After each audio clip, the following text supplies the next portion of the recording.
Good evening, my local drones. This is Bio Gundam here, and I'm back again for another video. So today I've got my buddy Kaiser Trigger, not Kaiser Shonen. Yes, I know two Kaisers. I don't know how old he is. I assume he might be same age, maybe. If he's younger, then that means I'm the older Kaiser. So I'm in my 30s now, officially. Yeah. So me and Kaiser, Kaiser Trigger here, we're going to be sort of discussing the harem genre and maybe, a couple of shows or games we like that have harems, just shooting the shit. So, Kaiser Trigger, just introduce yourself, because I've been on your channel, but I don't think you've been on mine. So just introduce yourself for those who don't know who you are. Well, I'm pretty much a nobody. I have 2K subscribers, but it's mostly a pretty inactive fan base, so I'm pretty much just making what I want when I want, it doesn't really matter. I have a Patreon, but only 2 people subscribe to it for $1, so I don't really have much to, really go by in terms of suggestions from subscribers or anything, but I tend to just do what I want, because it's kind of pointless to just burn yourself out on doing things you might not want to do, or just trying to go too fast. So currently I'm working on some projects. I've got a sort of animated series coming up that is almost done with the first 2 episodes. It's basically not really animated. It's more like this One Trigger Studio show called Inferno Cop. Oh, is it that type of animation?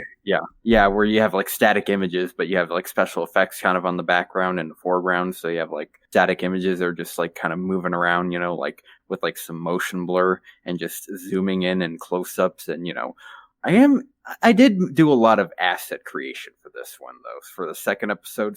And I've got a shit ton of voice actors going on in this, maybe 4 voice actors doing shit for this. So it cost me almost $100 to get this produced. Well, on the plus side, at least you're getting $2 back from it from your 2 patrons. They must really care. Out of 2K subscribers, 2 people donated $1. They must really care. Yeah, 2 people donated $1. So.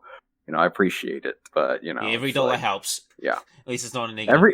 At least when you actually get to something you can spend on your channel. I mean, $2 is not even a $5 gig. Yeah.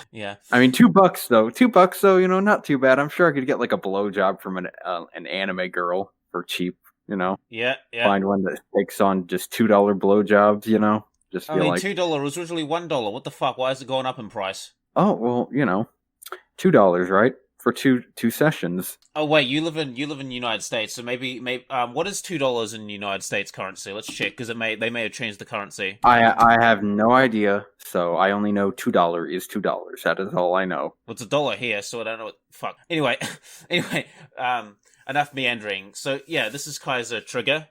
We might be having him back again for other stuff, but anyway. Yeah, basically, just to let you know, I do put a lot of effort into editings, but so maybe if that's your thing, you might want to check my channel out. Yeah. Not the biggest amount, but I definitely put more effort than, say, some guy sitting in front of a camera, just when they're reviewing anime or when they're doing stuff. So, there. Yeah, that's all we can ask for. So, today let's move on to the topic. So, today we're going to be talking about, the harem genre, and maybe some of its, geographies, battle harems and etc. and stuff like that. And battle harems. Oh boy. Yeah, those are some fun ones. We might talk about Margin Koi because that shit is lit.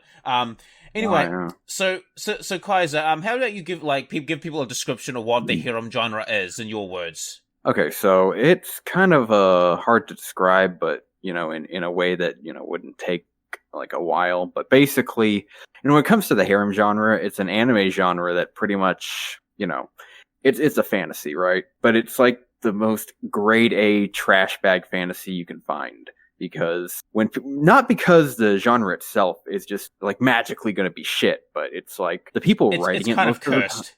Well, it's cursed by the fact that a lot of people writing it don't really want to write a story. They just want to. Here's the problem with harems, right? Yes. A lot of them, they care about the end result of a relationship. Of forming, not the journey it takes, So they don't really spend that much time on actually building a relationship. They just have them fall in love with the guy or the girl if it's a reverse harem or whatever they fucking call it. It's still a harem. It's just some people like to call it reverse, to me, a harem is a harem. Yeah. So basically, to me, it's the ultimate fantasy, it's for a man who wants to fap, just whip your fucking dick out. The funny thing is it's the ultimate fantasy, but at the same time, if you did that in real life, nine times out of 10, your life is a living hell. 9 times out of 10, your life is a living hell because, well, it's real people, not fictional. So with fiction, they're pretty much perfect to a T, so they'll never betray you, Yeah, exactly. And I think that's the one problem with like... There are some stories, though, that will actually, just be like, kind of address the issues of that and be like, okay, maybe it's not the best idea to have an actual harem, So a lot of times they'll go with like pseudo harems where it's more than one There girl. are people who have had harems and make it work, but those are like the 1 out of 10. Most of the time, it ain't gonna work. But also just the fact that sometimes the reasons why they say it works in the story don't really make sense. Yeah, and I think we'll discuss that. And I think a harem show, or sort of like, well, I mean, technically, would you count School Days as a harem? Kinda, I think it depends. In the visual novel, I think he pretty much fucks multiple girls. He does. Not just one route, but like multiple ones. So it's kind of a harem, just a few of them don't want it to be a harem. A few of them are a little axe crazy, if you catch my drift. Oh, yes. Did you know in one of the sequel games he fucks a cross-dresser as well? Like an actual trap? I heard that, yeah. And I think I remember seeing a picture of this person. Red hair. Yes. Actually, if you... Like, I had no idea what it was. I was just like, okay. And then somebody was like, oh, that's a trap. I was like, oh, okay. Well, it's not exactly a trap, but more of a cross-dresser, but same, like similar gist. I don't give a shit, okay? After seeing the conversation I had on Twitter before, you really think I give a shit? Yeah, obviously. I'll call it a trap if I want to, okay? Yeah, right? the funny thing about that is that, speaking about that just for a second, the whole trans panic defense thing? I actually think I decoded the whole, I actually came up with a counter for that. That's only been a thing in fucking America. Because where I'm from, that has never ever come up. And here's my question. This list you just posted. It's the School Days family tree. Have a look at that, because we're going to talk about School Days. We'll talk about traps maybe another time.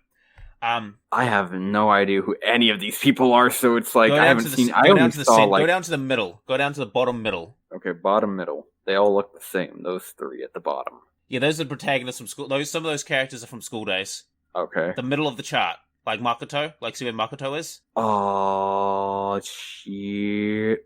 I'm going to be showing this on screen, by the way. So anyway, so talking about how the 9 times out of 10 when harems don't work, let's talk about School Days. I know a little bit about the visual novel, and I've also watched the anime. And what I really like about School Days, and this may be incredibly controversial, but I'm not afraid of making controversial opinions, is I think School Days showcases about what happens when it's like you have this you're like, oh yeah, I'm gonna have a harem, and then it goes just completely fucking south. Like half the women that you're trying to fuck are crazy, like most bitches are, crazy. And also your main protagonist is a fucking sex addict. So it's like, well, here's the thing: it's like he only became a sex addict, if I remember correctly. Like looking at the events, he became a sex addict when they kept trying to get into his pants. So like it's kind of like they made their own. It's a lot more realistic take. I mean, there's actually some theories going around that like Makoto may be slightly sociopathic. Maybe. I mean, I can see that, but I'm like, I just think that like it's a very realistic. I think they're all kind of like that, a little sociopathic, considering how they don't care if the guy's in a relationship, they're going to try to get back into his pants anyways. Yeah. But I just think that's what's really cool about sort of School Days. It sort of showcases this really toxic relationship and just how everything spirals out of control. Like, specifically talking about, like, the anime. I mean, we have that amazing scene of Kamashime no Mono, and I'm like, oh god, nice boat. Yeah, nice. That's a nice boat, man. And all I wanted was some damn fucking titties. But, I mean, it's pretty realistic. Like, if you've got a bunch of women throwing themselves at you, 9 times out of 10, you're gonna fuck them. Like that's just that's... Well, 9 times out of 10, you'll only fuck them maybe if I think it's a bit more nuanced than that. I'm pretty sure nobody's just gonna drop their pants and be like, oh yeah, let's fuck, just because it's like, because especially in these day and ages, it's like if you're talking like way back in like, I don't know, the 1800s or even early 1900s, people probably didn't give too much of a shit, but nowadays you have all kinds of reasons why you don't want to just stick your dick into anybody's pants, Oh yeah, considering the influx of Me Too. It's actually there's that, but also just STDs. You have no idea who these people are. And if you live in California, didn't they like decriminalize the act of fake not telling them that you have an STD? So it's like, oh, if you give him an STD without him knowing, it's not a crime.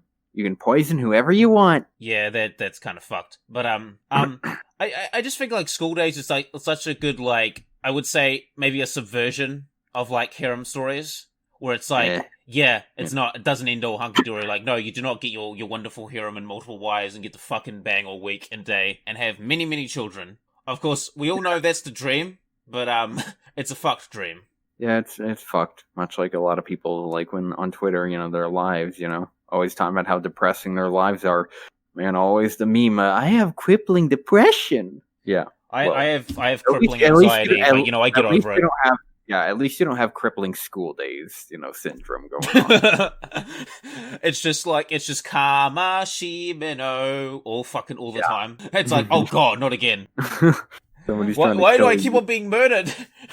I should stop fucking bitches and farts. Yeah, that's one I guess harem you could say, kinda. It's like, but it I don't know how exactly why. Like, would I call it a subversion? I don't know. I just know that when it comes to subversions, I expect like it to like first present itself in the way that you would expect what it's trying to subvert, right? Like, so it needs to wear. Does. So what I mean by that is it needs to wear the mask of a harem. It can't just be like one guy dating a bunch of girls, but none of the other girls knowing, or the other girls, like, maybe some of the other girls do know but don't care. I mean, like, it needs to be straight up like what we have today, and then just kind of finds a way to flip it on its head. Yeah, I guess that might be a too strong of a word, but you get what I'm trying to say. Like, it's definitely different from like your ordinary harem. I mean, because the thing is about being a subversion is it's pretty overused talking point, or just a pretty overused term. It's like, yes, I've seen the videos. Like, I don't like using the word, but like I think it's a pretty accurate word for school days. Now, doesn't mean it's actually good or not. That's obviously up to debate. That's up to debate. But like, I would say that for what it was trying to do, like especially the anime and the VN, like going into it, you didn't fucking expect that. Like, unless people were told you, oh, there's a twist, and it's like, oh, don't tell me there's a fucking twist. It's like, oh, school days, oh, VN. Because, like, a lot of VN harem shows, like, either they'll do, like, one route, like, they'll cover all the routes, but make it, like, platonic, and then they'll, like, have a main girl. Like, for example, like, Shuffle, or, like, in Clanad, in Clanad, they do, like, most of the routes, except the one route where you fuck a guy, apparently. They cut that route out of the anime. Yeah, was that, like, a bad end route where you fuck the best friend? I think it was a different guy. I'll have to double check. In Clanad, right? It might be. I'll have to check. Because in Clanad, I think there was like a bad end where you end up like Tsunohara confesses his love to you or some shit. That blonde-haired guy. Yeah, I remember him. Yeah, the toilet seat cover guy. He had that little running joke for a while about it. He would end off his sentences with "and a toilet seat cover" for some reason. Yeah. Because, like, if you look at, like, Clanad, they sort of, like, cover all the other routes, but they make it, like, platonic, like, the friendship routes, and then they move on to the main girl. Like, you'll either have that, or they will basically, like, bait you. You'll sometimes have, like, the bait harems, where it basically just goes nowhere, and it's like... Well, I mean, technically, that's most of them, I guess you could argue, is that most of them don't really... When they come to an ending, it doesn't really take the harem anywhere, which to me is great and all, because it makes so many people salty. Like, did you see what the reaction to like the Yuragi Sono Unisan and the Hot Springs ending? I have heard I've heard, like, how bad is it? Pretty much the title girl wins, so that should tell you enough. Title girl wins. So, and there's all these other girls that people were rooting for, like the best friend, not the best friend, but the best female friend from high school. The best friend from the quote unquote best friend from school in Unisan is basically just your average, dude, who in any harem who just exists pretty much to make the main character look better by comparison. So he's not even much of he's not treated as much of a friend anyways. So, because he's never really on screen except for when he needs to be the brunt of a joke. But I'm talking about like the female form of the best friend, the one who like likes the main character and is like the one who is raised that lives next door to him. No, she wasn't a childhood friend, but she was raised by her mom to think that all men are wolves. So That's okay. Almost, That's interesting. almost like, so it's like, oh, really? Okay, all men are wolves. How do you explain her dad then? Like, what about her dad? Is like he a wolf? Why did you marry a wolf? You know, if it's being a wolf is so bad, and it seems like she was trying to. It's like some convenient excuse for why she falls for the main character. It's like, oh, she was raised to think that all men are wolves, but she doesn't. But she never gave anybody except for this one guy a chance. Yeah, I have to question the logic behind that, because it's like, but you exist, girl. You have to have a father. You have a father, okay? Did you ever ask your mom, why do I have a daddy then? You know, it's like, oh, well, your dad's an exception. Well, are there other exceptions? Yes. Well, maybe. So it's like, you know, it's just like some convenient excuse to keep a girl in reservation, you know? Like it's like a reservation at a table at a restaurant, like an American Psycho, where you're like, can I get a reservation for 8:30 at Dorsia? Well, in this case, it's can I get a reservation for this one anime girl? And it's like that you just hear the guy laughing at you on the phone, you know, and that one random guy who's chosen for no reason gets to have that reservation. Yeah, I think what's very interesting about, like, in most harems, you usually have, like, the bland generic fuck as, like, the main lead. Yeah. Like, is the one that everyone falls for. It also depends on what you mean by bland, because there pretty much any kind of characterization can be considered, well, not characterization per se, but character personality type can be considered bland. Like, you've got like your wimpy, shitty main character who's like just super wimpy, right? Or just really I'm talking about like generic good guy or the wimpy guy. You know, the guy who like stereotypical normal, but for some reason he has all the balls and has all the guts and has all this crap, like when it really matters. And I actually think there's actually, I think out of the few harems I've actually read, there's actually sort of one harem I think that does that little trope very well. It's Rosario Vampire, because it starts out with the main character being a bit of a weakling. He definitely grows up by the end. Okay, you know, he definitely grows a pair of balls by the end, where he's not like, you know, like he was at the beginning, okay? Oh, dude, what he was at the beginning and what he is like at the end is like, it's like night and day. So, So, just to preface, in case no one knows what Rosario Vampire is, it's basically about this guy who gets enrolled by mistake to a monster school. You know, shenanigans happens and he gets like this monster harem. In essence, it's like the quintessential harem of like the early 2010s, I think. Oh, by the way, the guy who made that, he's making a reverse harem right now. Ghost Girl, apparently. I'm kind of still on the fence, on the fence about it, but we'll see where it goes. I mean, I wish she made a sequel to Rosario Vampire, because the ending was pretty lit, but so anyway, with Rosario Vampire, what I think I like about it, and as far as like harems goes, is that they actually try to develop the characters and the harem. Yeah, of course. I think it still didn't leave like any kind of resolution for the girls who didn't get to be with the main guy. So I think it was hinted that like at the end that they're basically all together. Like, depends on like, I mean, maybe I don't know. I read the Omake chapter, like the Omake chapter, like at the end where he's like at third year at the school. It kind of hints that basically he's going to marry and fuck all of them. Okay, you better hope so, because if not, then one of them, at least one of them for sure, she ain't going to make it past that. Okay, she's going to die. I think that's why he's doing it. Oh, anyway. Oh, I guess. Yeah, because I think that's what he's doing, because like Mocha's father literally goes up and says to him, take good care of them. And he's like, all right. He's like, yeah. So anyway, that's spoilers. But anyway, what I sort of like about Rosario Vampire is it sort of like fleshes out the harem a lot, and also fleshes out the main character and his reasons and motivations. Like, at the end of the story, they actually feel like character. They don't like feel like people, but they feel like characters. Like, they don't characters that existed in that kind of setting, I guess. You know, they don't feel like people, but they feel a bit more believable in their own setting than another harem would. Yeah, they do. And also the main character's like development, like holy like he starts out as a bit of a wuss, and you know, I don't blame him. He's in a school with terrifying monsters, they could rip him apart, and then, you know, as the series goes on, he sort of becomes more braver and stuff, and he's again, you know, also just when it comes to characterizations, that to me, if your only characterization upgrade is that they have bigger balls and are willing to fight bad guys or something, to me that's like a minute upgrade. It's like, you know, it's not going to make the story any more better if it's already got a shit story. It's got a shit story. Oh, the funny thing is that he also becomes like more serious and more cool. Like, it's just again like unless the rule of cool is mixed with stuff like Cowboy Bebop, I'm probably just gonna like I'm not really gonna like pay too much attention to it because Cowboy Bebop had rule of cool, but it had a lot more going for it than just rule of cool. Yeah.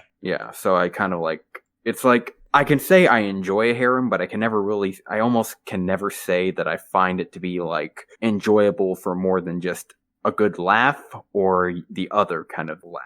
I guess the kind of laugh you give when you had a really good fap. Yeah.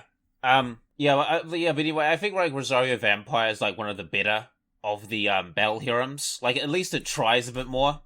You want to know one that I really enjoy? Yeah, that go I ahead, just shoot. found basically. Okay, first let me give you some context. One of the reasons I don't like DxD as much as, say, other harems and why I never really care about the people who say, oh, it's got plot, you know. How dare you? Yeah, okay, I don't care about its plot, okay? It's wasted potential. It just keeps on bringing in mythologies when you could just center it around maybe a few and have, like, one coherent narrative. But it's, like, just... there's so many different mythologies and there's so many times I'm reading I think I've said this to a buddy of mine. Like, I think they should have stopped Issei's story and continue, like... Because the world it takes place in is fucking awesome. I just think that, I think, like, Issei's story reaches plateau. Yeah.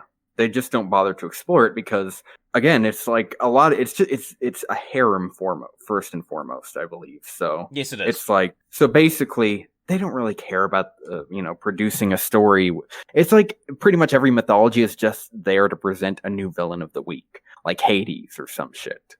I mean, right, and so it does have like a story and there's interesting elements, but they really don't do anything much with it. Yeah, like it's so in the case of DxD, it's got a lot of wasted potential, you know, and there's just so much wasted potential. But it's got great tits and ass, you know. It's perfected the girls in a way, you know. There's like one of the harem animators that pretty much perfected their female cast. But here's one thing that really plagues it for me. Is like there's so many times where the context of a situation is so serious sounding. You know, it's supposed to be serious, right? Like there's no way you could consider this a joke kind of situation where it's for a comedy or something. Yes. But they'll have like stupid jokes in the middle of serious situations or something, which is what I believe a poet, I forgot his name, but he called it bathos or something. It's like you just interrupt serious moments just to get a chuckle out of somebody, and it's like, unless you started off strictly as a comedy without, or like had presented yourself in the way the anime I want to talk about did, then I don't want that. I don't really want to have to watch. I would only watch DxD if I have nothing better to do, and if I have finished looking up all the PNGs of like screenshots and shit, you know, because that's pretty much what I want from it. I like High School DxD. Like I've read most of the novels. Like I'm only a couple of novels behind the main, like the current series. But I don't think it's bad. But like for me personally, I think it's as good as a harem's gonna get at the moment. Yeah. I mean, here's another thing is also Issei gets so many power-ups, he kind of resembles the stereotype. Not the actual truth, but the stereotype of what people would say about Goku in Dragon Ball Z. Because here's the thing, Issei, when he gets a new power-up, it typically means he's winning the fight. But when Goku gets a new one, doesn't mean he's going to win the fight. I mean, he showed up with Kaioken to fight Vegeta. He got all the bones in his body broken and had to rely on even Yajirobe, of all people, to get him out of a sticky situation. Oh, yeah, I remember that. That was like... It's like Yajirobe just shows out of nowhere and just cuts some Vegeta's tail off. And he's like, what the fuck? Like, Goku actually has a track record of never actually finishing the main villains. And sometimes straight up having to give up, like Cell. Or with Majin Buu, he had to use a spirit bomb. No power-ups or anything got him out of any situation except for Super Saiyan on Namek.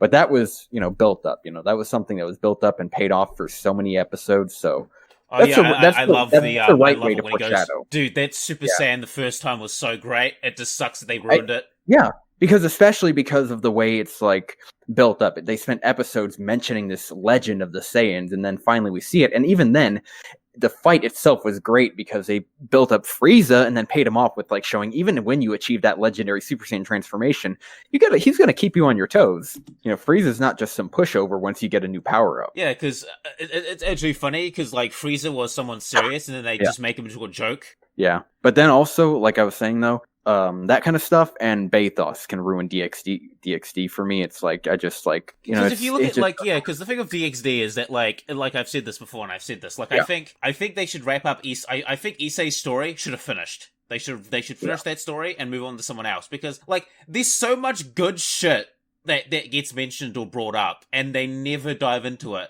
Like, they could go back. They could go on and talk about that Slash Dog guy, and make more stuff about him.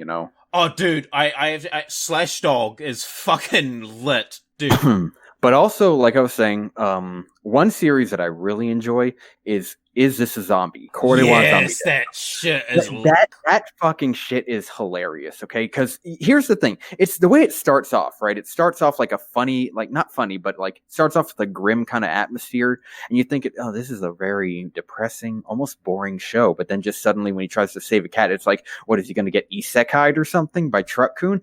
Turns out, he turns to the camera and just says, "Oh, by the way, I'm a zombie," and he just gets flung into the air by the truck. And is just like, his shorts come off after he hits the ground, and it knocks like this other guy's toupee off. Like, it sets it up to be. It is what people say about DxD. Like, people say this is what DxD is. It's just a balls to the wall stupid show. But no, that's what Is This a Zombie is. DxD is not Is This a Zombie. It's got potential, but it's got maybe it tries to be like, Is This a Zombie? But it fucking fails at it. Yeah.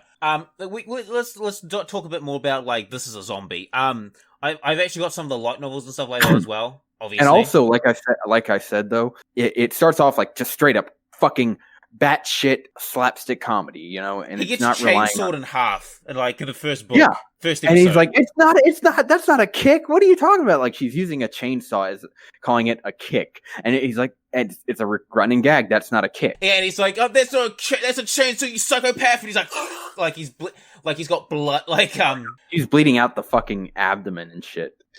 Like, I think it's funny about, like, Is This a Zombie? Is that, like, it is a harem, but, like, at the same time, it's not. Well, it becomes one. It's a slow burn harem, They don't just even, it's a slow burn, So it still is a harem. It's just, maybe it takes a bit longer for some of the girls to kind of fall for him than, say, in another harem or something. But also, like I said, because it seems like he has to earn it. Like, he's a fucking walking corpse as well. Yeah, but also, like I said though about the whole bathos thing, there are times that Is This a Zombie can get pretty serious, right?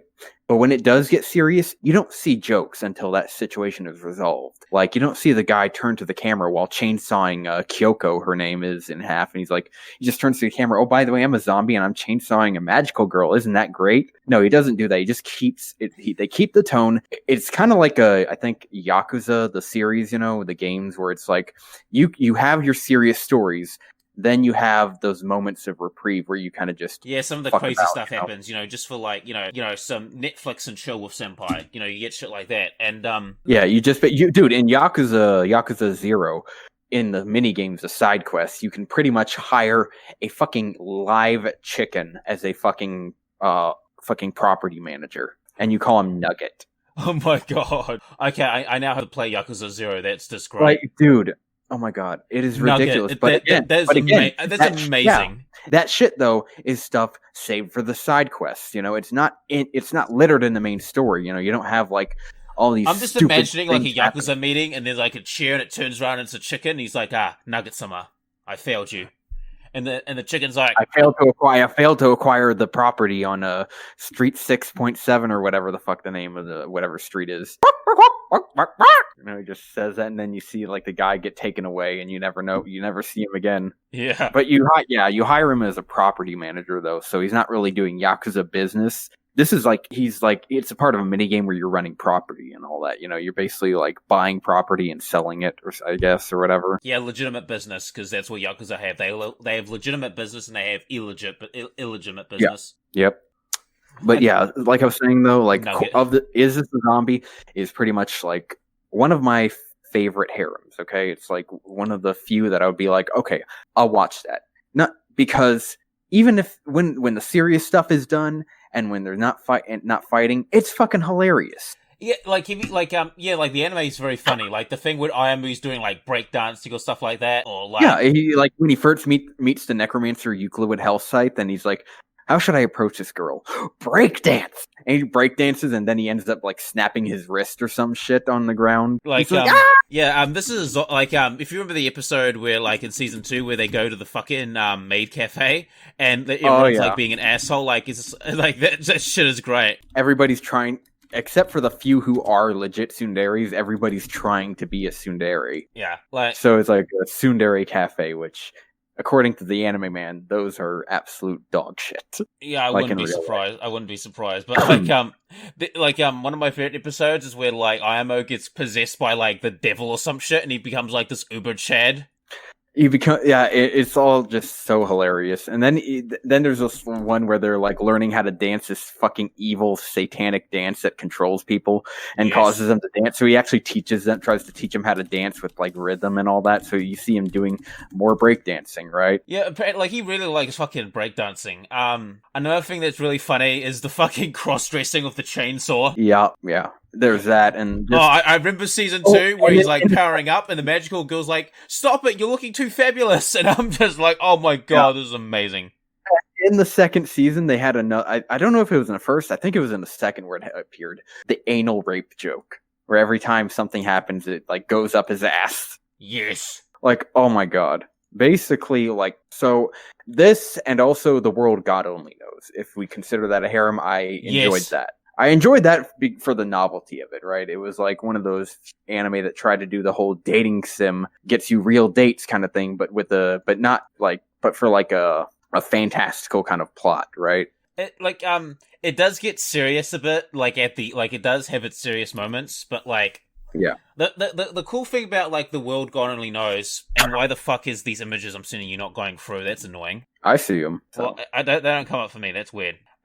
Anyway, the cool thing about, like, The World God Only Knows is he's, like, a guy who doesn't want a harem, but he kind of has to get a harem because he's forced to by a fucking demon. Well, kinda, at first it's basically just moving from one girl to the next and erasing their memories. And then the ones who have, like, the goddesses in them actually remember, so that's when the harem aspect finally comes up. It's like, I revealed my reverse Uno card, it really is a harem anime, like, full blown. Except it's one where he picks a choice, and it's a choice who's apparently was already in love with him without even having a goddess. She had no goddess in her, but she had always liked him anyways. But she like succumbed to peer pressure, Well, so she was the main character in that show isn't the most likable, but like you can understand where he's coming from. Well, he's not most likable in quotes. Like he's likable from a viewer standpoint, from like just entertainment. Yes, but from a person standpoint, he's kind of a piece of shit. Yeah. I love it. Like, I just love the setup of how he's basically, like, shanghaied by a demon, and basically if he doesn't get this, he's gonna die, Yep. Like, he just wants to play his fucking video games, Well, not even just video games, his dating sim games, because, I assume he probably does play, like, not regular, but, like, more stereotypical video games. He probably does play stuff like, I don't know, fighting games, but he probably also just... maybe it's like 50% dating sims and the other 50% is like everything else, So it's mostly his biggest attraction is dating sims, but he has like 50% for like other stuff. Like maybe he plays like, I don't know, Kingdom Hearts or some shit. And he's been like, maybe the one game that he would like drop a dating sim for just to get is like Devil May Cry like game. It's like, well, it's Devil May Cry, so I may as well stop and just play Devil May Cry. The funny thing is that basically he is in a Devil May Cry situation. He's got like a fucking demon masquerading as his sister, and then like another demon masquerading as his sister. Except he doesn't wield a sword and he doesn't kill demons. Yeah, I love the part where I think it's Elsa. She shows up and is just like, "I'm your father's illegitimate child," and then the other demon shows up. I'm your husband's illegitimate child. I'm like, oh my god. Oh yeah. And the wife apparently his mother was a former biker. Yeah, she was a former biker from a biker gang. One of those Yankees or whatever. I'm like, holy shit. It's great. Like, I can't even remember. I remember it was either somebody spreading theories about this, or it was actually in the show. But like, I think somebody suspected like his mom or to have like one of those spirits in her, and I was like, oh god, no. I mean, I get it. She's really hot when if you strip her down, she's really fucking hot. But that's well, that's she's not a good. biker. What do you think? Well, some bikers are pretty fucking ugly. Okay. Yeah, but some of them are smoking hot. Anyway, I think another show that we should talk about, and a show that really not exactly the first harem. I mean, it might be, but the thing that really like kickstarted the harem genre, like Tenchi Mayu. Tenchi Muyo, not Mayu. What the fuck? Muyo. Tenchi Muyo. Tenchi Muyo. Like no need for Tenchi, right? Muyo. You know, like no need. I mean, no, I don't think it's the first harem, but it's definitely the one that sort of helped. It was like it really helped kickstart everything. You know, it was probably one of the first like big ones that that got like big, I guess. Yeah, and the thing I want to bring up with like Tenchi Mayu is that a lot of people ask us like, oh, why does Tenchi not make moves? He's so passive and stuff like that. Here's the thing. Well, for one, he's human, and most of them are alien chicks with way different cultures than him. And also, the only ones who don't have like too different of a culture would be like the Jirai, who are like practically Japanese emperors anyways, like the way they kind of present themselves. I think the Jiraians are very similar to like East Asian culture, like very similar. So, but in terms of like space pirates and the Galactic Police and all that, and even then just aliens in general, you kind of have your reservations, and also the fact that like majority of the ones who actively go after him, like Ryoko is probably way too aggressive for him, and also she's a former space pirate who probably killed a bunch of people. She's also millennia old as well. Yeah, so you're basically fucking your times 10 grandma or some shit. Great grandma age level, kind of like. And then when you see her mother, like Ryoku's mother, Washu, she's even fucking older than her. Mm-hmm. Well, in the first series, I mean, talk about cougering. Basically, in the first series, she's basically oh my god, half his harem are basically cougars. Like they're going after this the younger guy. Oh my god, they're cougars trying to groom an underage boy. Oh god, I'm not gonna watch Tenchi Mayu the same again. Oh my god. But yeah, basically Washu is really old. Like she was like a goddess, right? Like one of the 3 like goddesses or something. And that's the thing. Like when they got into the whole goddess stuff and the whole like I tuned out. Dude, it started to get real shit. A lot of people agreed that like the later Tenchi Muyo OVAs were just absolute dog shit compared to like the first ones, like where you had the first 2 were fucking great. The original Kagato, with white hair. He was like a scientist who wanted to steal like Jiraiya's power or something, I guess. And it was great. Washu.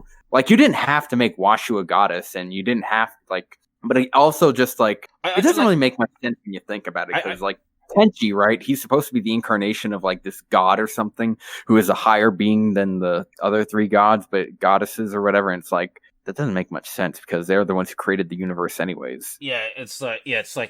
I think season 3 was like a mistake. They actually never mentioned that shit ever again, like in future seasons of Tenchi Mayu.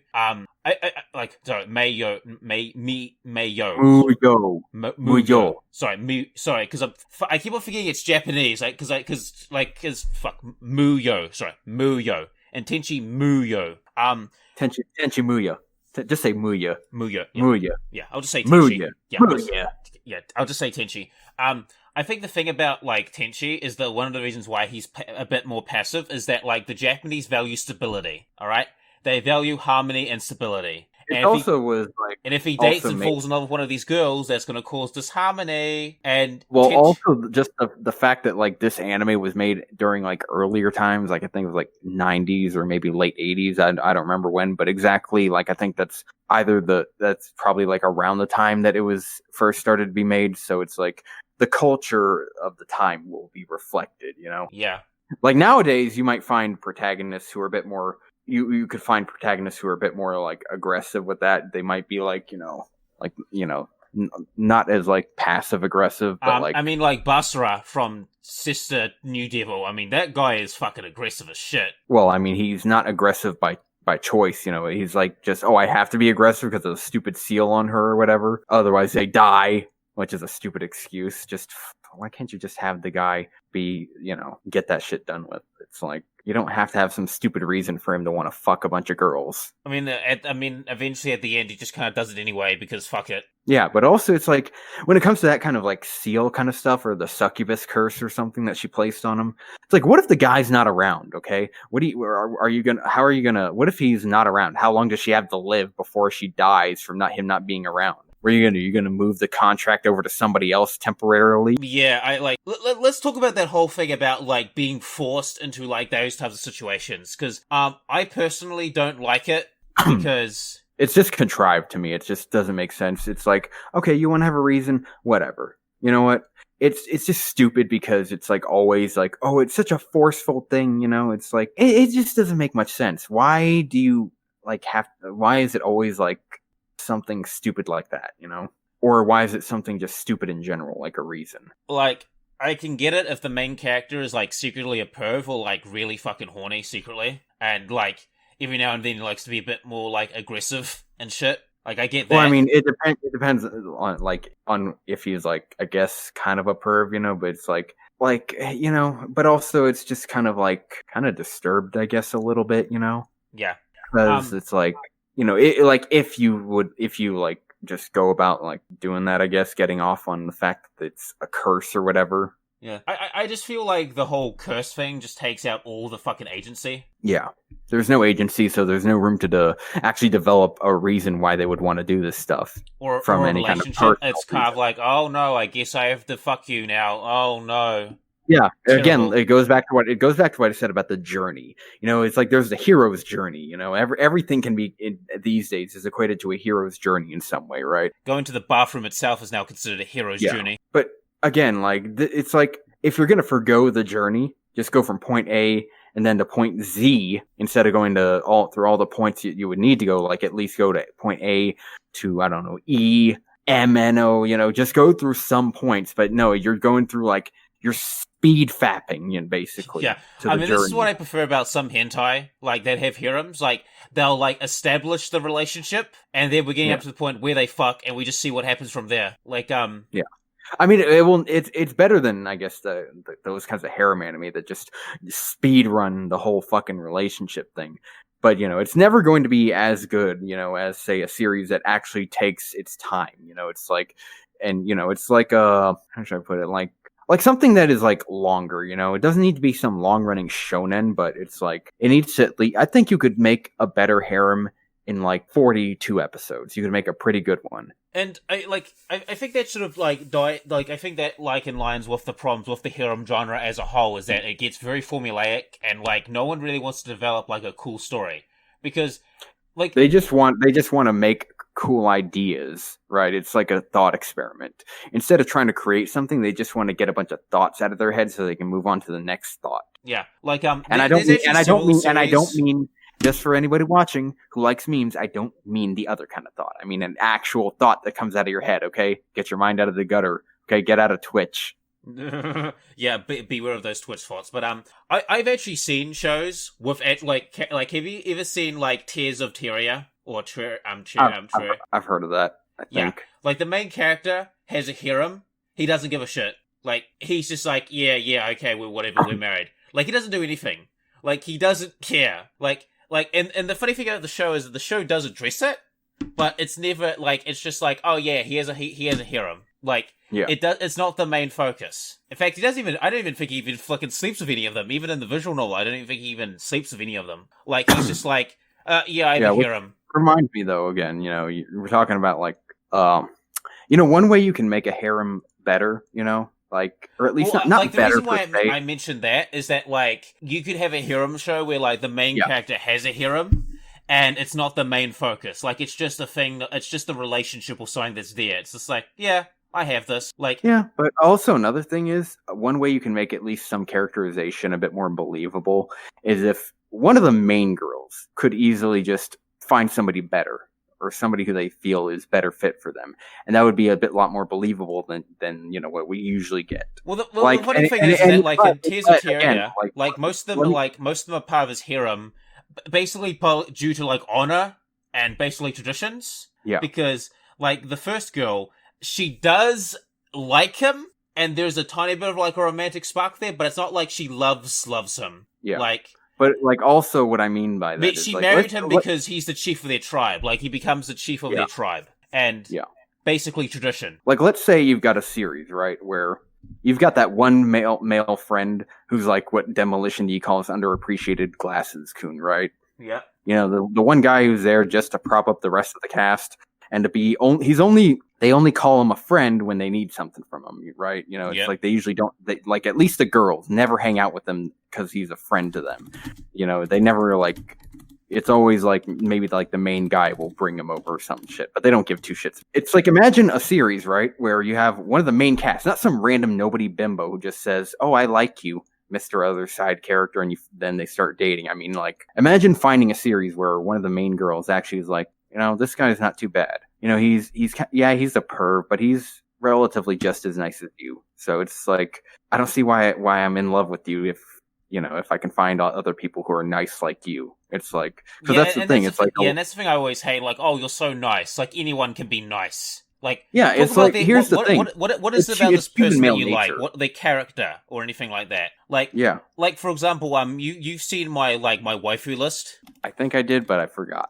Okay, well, I'll link it to you just in case. But, like, I have reasons for why those characters are on that waifu list. Like, I have reasons for why I like them. Like, I have legitimate reasons for why I like them. So basically it's usually because you're so nice to me. But here's the thing. It's male human nature to be nice to girls, okay? Yes. Almost every guy is going to be nice to girls. There's this channel called Thoughty2, which is where I first heard the name Bathos. Like I knew what Bathos was, but I didn't know the name until then. But he mentioned something, I think, about during when the whole Gillette commercial, right? I remember that commercial. He made a video where he was criticizing the commercial, and he said, majority of men aren't. He would like to believe majority of men are not pieces of shit, right? Well, in majority of men, at least when it comes to their human nature, are going to be nice to girls. It's in their nature to be nice to girls because they hold the key to reproduction. The girls, Yeah, in fact, it's in their nature. So it's like the idea that I've only ever met one guy who is quote unquote genuinely nice, which is such a vague term. It's like what makes somebody genuinely fucking nice? It's like no, but you get what I'm saying. Like I have reasons why. It's kind of like the author of these kinds of stories is like just subconsciously trying to insult the male gender. In a way, or self-insert themselves. Yeah, like I'm so much better, or like it's just a self-insert for the reader to be like, I'm so much better than every other guy. I should be like the only attention that girls, of girls. I'm like the only one they pay attention to. Yeah, it's a fantasy, but it's like it's the most lowbrow shit fantasy you can have. Like, I mean, I get better fantasies out of hentai. I still watch harems because they have really good-looking girls. A lot better looking than a lot of hentai out there when you get down to a lot of hentai is very like some of the manga and shit they make for doujins like some of the best art you can find there. Too bad it doesn't. Look up for anybody watching. Look up this name Katsurai Yoshiaki. Oh, he makes some god tier hentai art. Yeah. And I think that is like the main crux of like the harem genre is that they could make good stories, but like.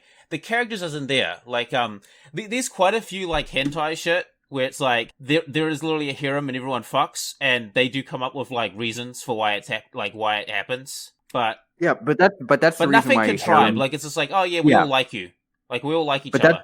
But again, that's the reason why a lot of people say a harem should be a hentai. Because when you get down to the fucking, that's all that there is to the only purpose to having a harem. It's like, why didn't you just make it a hentai? Yeah, exactly. But dude, again, like, also, half the shit, like High School DxD would sell like gangbusters if it was a fucking hentai. Like it sells like gangbusters, but it sells even more. Like, have you seen? I don't know. Holy shit! I don't know if I would call it "quote unquote" gangbusters, but it definitely sells top tier in terms of harem sales. Yeah, I said like it sells pretty well, but if it was a hentai, it would probably sell like gangbusters. Like when I hear the word gangbusters, I think like Dragon Ball Z, where it's like not only does it have an anime. Like several anime series that span for like either a year or more than a year, but it had for like a while every year there was a new Dragon Ball Z game, and it would sell, somewhat, right, where they could keep making more. I just had a thought of like I think we should just raise this. I think we should just raise this question right now. Like, there's not really much to talk about when it comes to the harem genre. Like, aside from the fact that like some of them have like these really interesting plots, but they just use it to facilitate a harem. When it also just, but again, it's like it depends on what kind of harem it is. If it's a comedy, just like is this a zombie? It works out pretty well, or it can work out pretty decently. Yeah. But in turn. But in terms of like battle harem, light novel variety especially, it's usually like really bad in so many ways. And the girls are usually good. Yeah. But again, it's like if you're just there for the girls. I've read a couple of battle harems, like there's very few of them I actually like. Yeah. And usually it's not for the reasons you'd like a shonen action kind of show. Yeah. Like, sure, it's a battle harem, but that doesn't mean it does it anywhere near as good. Like, I would never even begin to consider light novel battle harems to be a battle show or a battle book in the same way I would consider Yu Yu Hakusho to be a battle series. Nah, like it's more like an element or flavoring. Like there's supernatural powers and there's fights. Yeah, but it's like, it's an element of flavoring on like just, like whatchamacallit. Like imagine like making some grits, right? And you're adding like salt and pepper. It's like, it's going to make it taste better. I've had grits with salt and pepper, but it's not going to make it like, like be something you have. Yeah, I got to eat that every day, man. That is amazing. Yeah. Unless, of course, you're like just a horny fucking teen whose hormones do all your thinking. Yep. And especially like, here's the thing I've noticed. Not too many people actually review these harem anime, but for the ones who do, oh my God, they're fucking stupid. They're... The problem is that like once you've reviewed like the best that the harem genre has to offer, like, what else is there really to talk about? Dude, I remember I made a harem video talking about the quote-unquote pitfalls of harem anime. Yeah, I remember that. I think I've seen it. I think I watched it. Yeah, basically, that got me into some drama with this guy who's pretty much called Hex Competitive.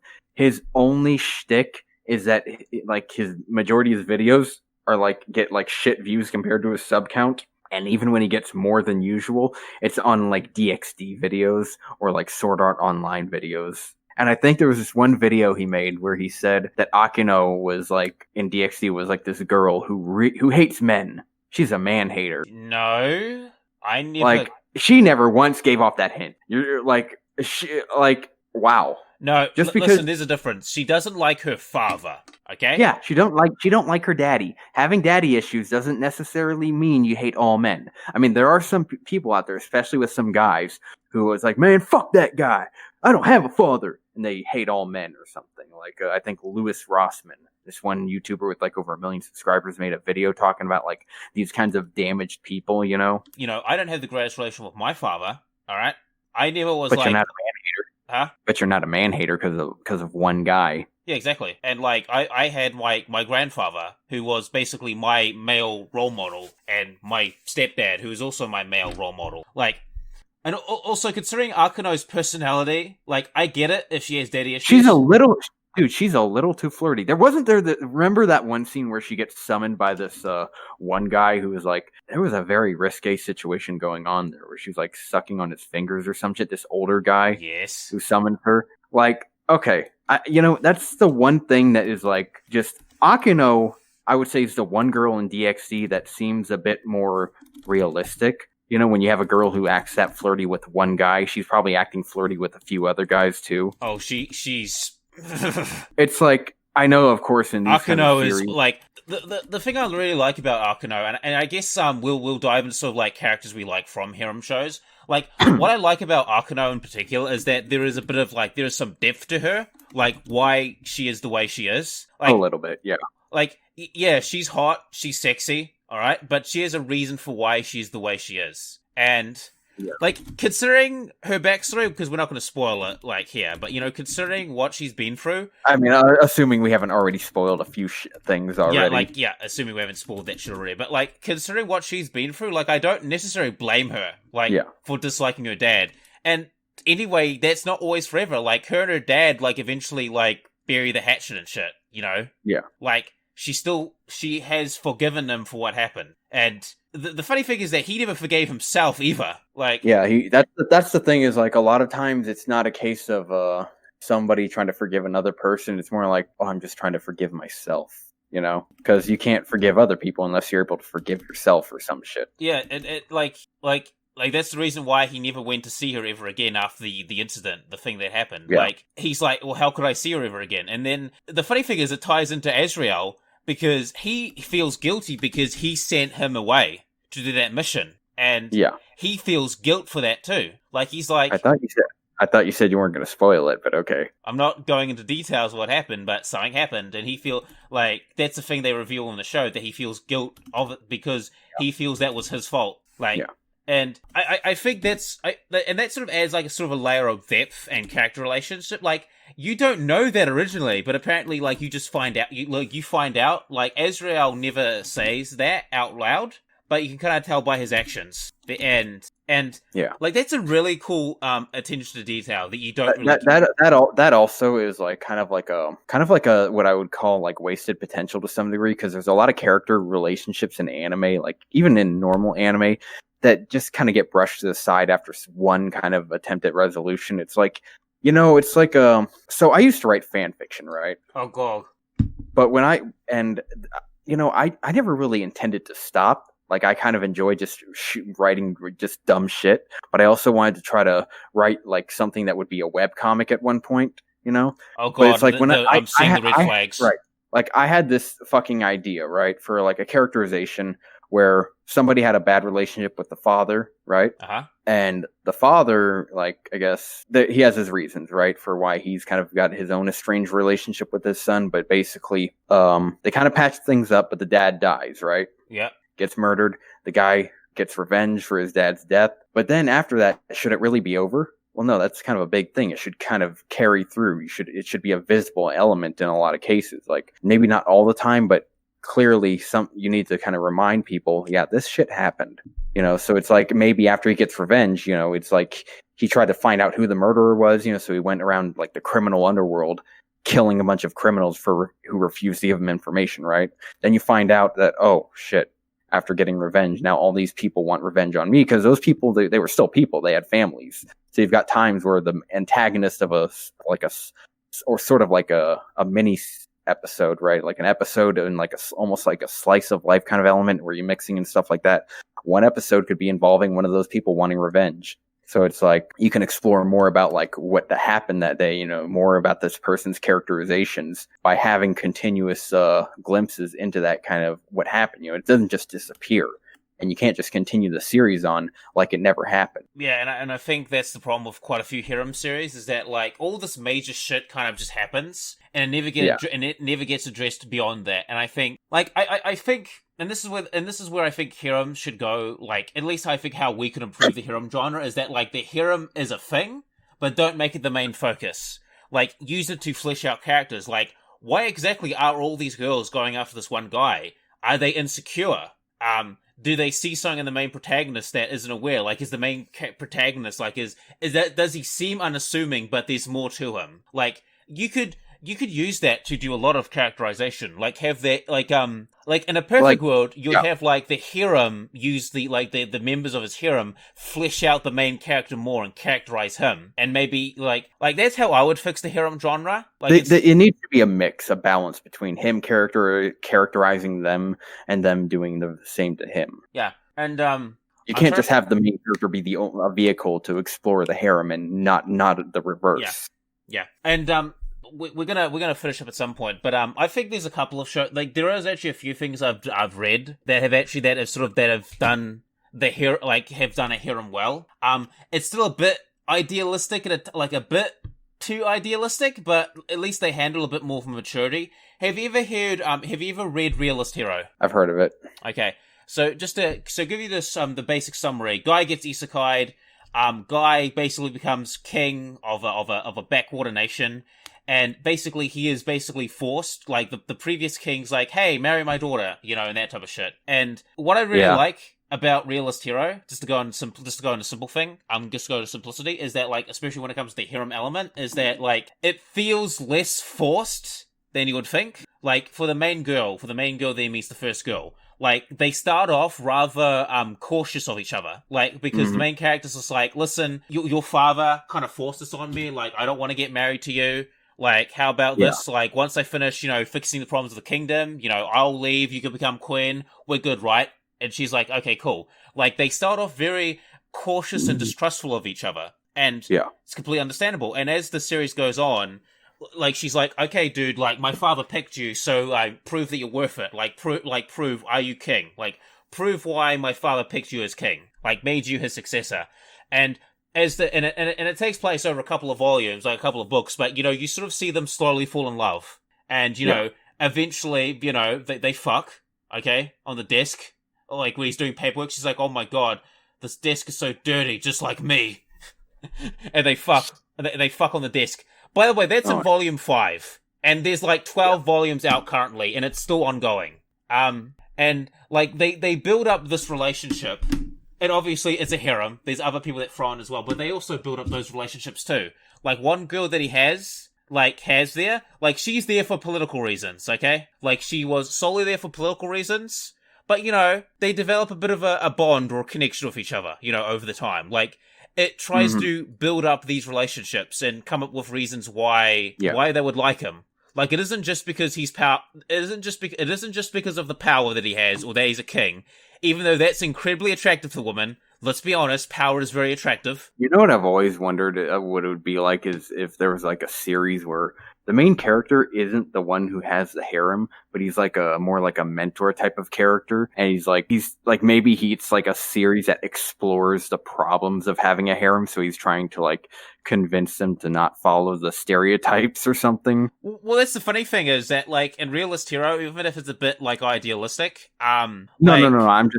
Just imagine a series where the main character is like plays a mentor role. I think that'd be cool. Where he plays a mentor role, and he's like, okay, look, I get you guys are all in love with this one guy, but what if he picks only one of you, and the rest of you all are just gonna wait forever for him to realize that you were the one? No, you can die alone then. Die with your fucking cats. You're gonna be one of those fat cat ladies, you fucking dumb bitch. Yeah, that's gonna be horrible.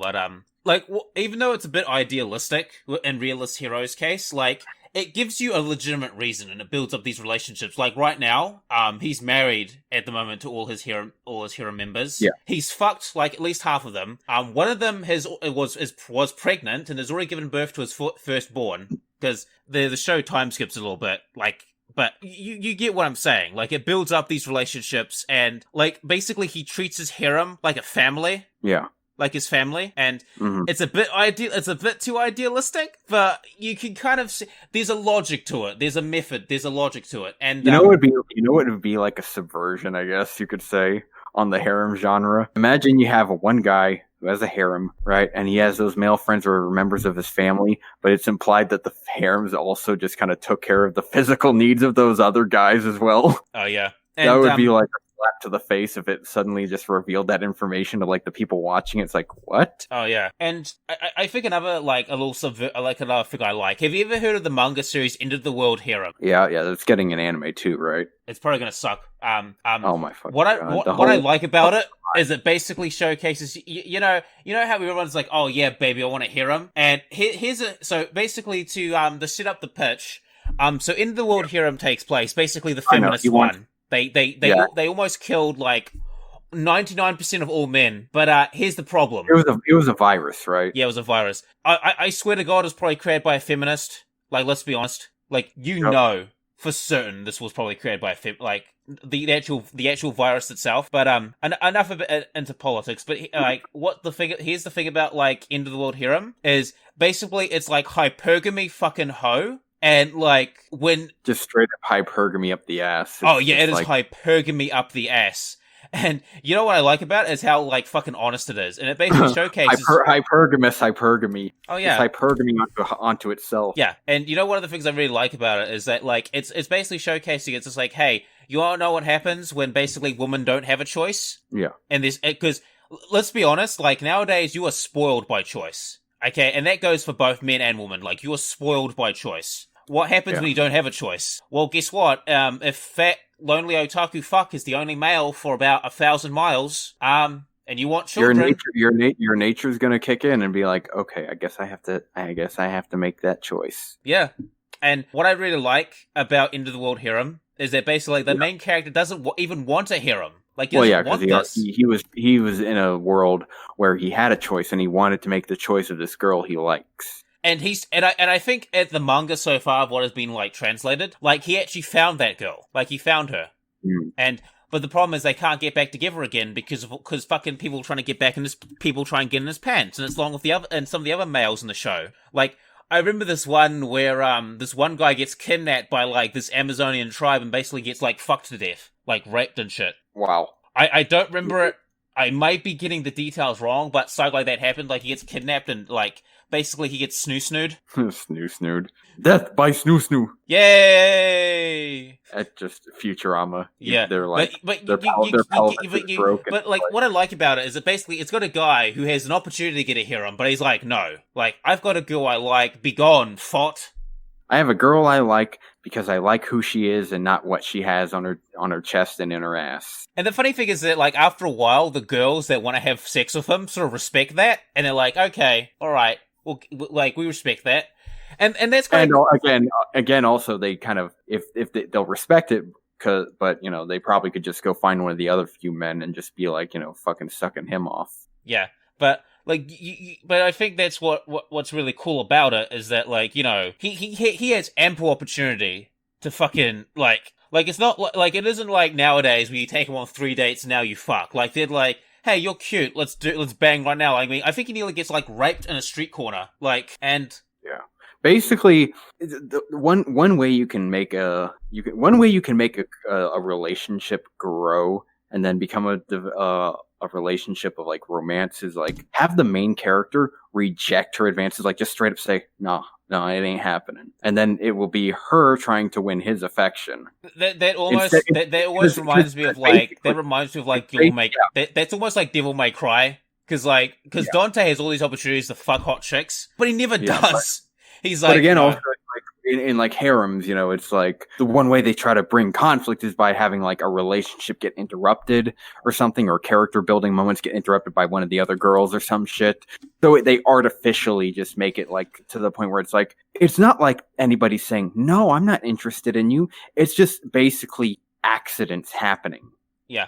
A really cool way to fix the harem, like, you know, like, because since we're going on about how to fix the harem genre and how it can work, I think a really cool idea how to fix the harem genre is, like, have a character that is alpha and chat as fuck, but he doesn't want to have a harem or have a relationship because he's afraid of opening up. Well, I mean, another way you could just make a harem that is... Imagine a harem where the main character, he actually makes the story focus on, like, other male characters, you know, like, instead of just treating them like those side, underappreciated glasses goons, he actually explores, like, I don't know, the male psyche through them. Oh, yeah. That'd be interesting. You know, so it's like, maybe you find out, oh, this guy had a relationship with his dad where it's like, oh, my dad used to take me fishing. You know, we used to bond with each other while we were fishing. We would talk, but we wouldn't do...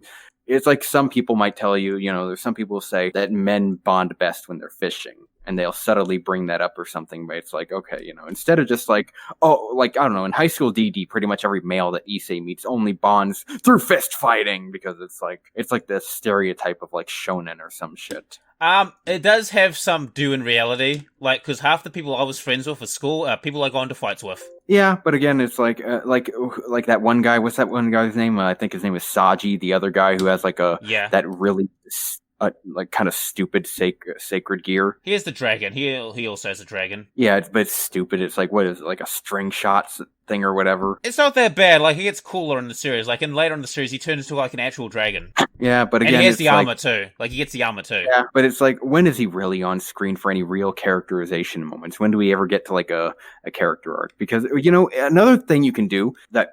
Here's the thing that DxD does. When they give other characters character moments, they don't really... Like, especially with, like, say, Kiba's situation with the Holy Sword experiments. Yes. Why just have Kiba be the one to do all the main fighting against the main villains of that arc? Because it was his fucking arc, not Issei's. Yeah, it just seems like Issei was just kind of there.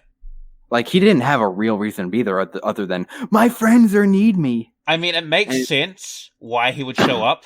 Like, I get it. But it's not... It makes, quote-unquote, sense in that he's part of Rias's peerage, you know? So he's gotta be there. But it also, but it doesn't. You know what's really funny? You know what's really fucking funny is that, like, there's actually hints that Kiba may have some feelings for Issei. I know. I think I spoke to you about this before. Oh yeah, we did. Like, he also went gender bent himself at one point too. Oh yeah, that was like, gay much, bro? I think also in, like, the later volumes, Issei, you know, he doesn't like die, and pretty much, like, everybody just stops doing what they're doing. Right? It's like, from what I remember, it's like, nope, the story did not continue because here's the thing. In a setting like DxD, there's got to be some other shit going on than Issei's life. So It's like, there are some characters who I think stopped, like, doing anything that should have had so many other things they could be doing right now that were very important to the setting of the world they're in, but they just stop. It's almost like if your main character isn't the focus of something, nothing is going on. Yeah, well, like, the funny thing is that with the high school DxD setting, like, there's quite a few fucked up backstories. Like, there is ample room for fucking, like the guy with the holy Juno spear. Like, his backstory was that people found that he had a power, and people tried to abuse him for it, like, tried to use him for it. Like, yeah, that's a very cool story. It's like, hey, what, like, cause, like, he's a fucking kid. Like, what does he know? Like, people are abusing him and taking him for granted, and it's like, wow. Like, man, having power kind of sucks. And because people have all these expectations that you never asked for. Yeah, like, the dude never asked for this. Like, he was just cursed or blessed with this power. Like, he didn't ask for this. This isn't what he never wanted this, but he has it anyway. And I remember, yeah, go ahead. And it kind of just shows you, and it's the same thing with Varley. Like, he didn't ask to have the power that he has. Yeah. He just has it. Like, it was just miracle of birth, really, that he has this shit. And, like, I remember there's this really cool scene where he feels jealous for Issei because Issei had nothing and became something. Well, Issei had, like, the sacred gear, but Issei didn't know. No, he had something. Like, here's the thing. That's the thing about DxD and stuff like that is, like, so many light novel battle harems always give the main character a power that nobody else has. And it's the funny thing is that there's other people who have sacred gears and also have harems, but, like, Issei has, like, the super special one. But, like, by mean that he had nothing, Issei didn't know he had fucking thing. But here's the thing. He was just handed that thing. He didn't, like, spend an entire, like, arc training for that thing. He didn't suddenly develop a sacred gear through training or something. It's not like, because that's the thing. It's like light novel battle harems.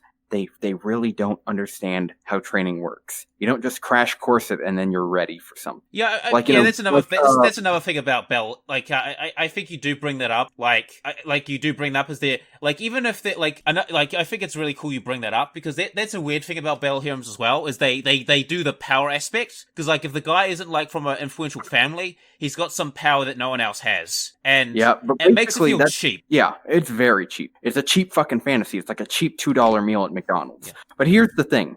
This is why I'll always, like, look at things like Dragon Ball and Yu Yu Hakusho with so much respect because they actually put Goku through training. Like, Goku trains all the time. If he's, like, winning a fight against somebody, you don't just sit there and say, why is he winning a fight against somebody he's never met before? Yeah, at least he trains all the fucking time. He has, like, routines he does. And then you go to something like Yu Yu Hakusho, right? Where it actually subverts this shit. Where instead of just, like, gaining a new power, like, right away, Yusuke goes through a lot of shit before he can actually fight Toguro. Oh yeah, like, he has to go through an entire fucking it's a fucking slog to fight Toguro. Yeah, and it's like he didn't just, like, he meets Toguro again, right? We assume, they beat Toguro before. They just need to beat him again. No, Toguro probably wasn't even using 10% of his power. And so Toguro leads him on, and then he has to go back to training. And then even when he goes back to training, it's still not enough. Like, technically Toguro used up all his power to stop Yusuke's energy blast, right? At the very end, Yep. But he still technically overcame Yusuke. He could have, if he wasn't already fighting him, if they had gone all out like that at the beginning, maybe Toguro would have actually just won and killed Yusuke. And here's the funny thing about Yusuke is that he does have something special about him, but, like, it was never used for, like, oh my god, he's so cool because of that thing. Like, no, he unlocked that through hard work. Yeah, he kept training. He's been training.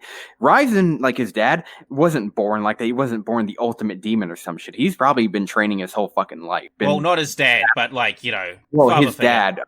I'm pretty sure his dad at least wasn't just born with the ultimate demon power. I'm pretty sure he had to, like, just constantly battle foes, like battling them. Like Vegeta gained most of his power, not through training, but, like, just on the field fucking fighting, Oh yeah.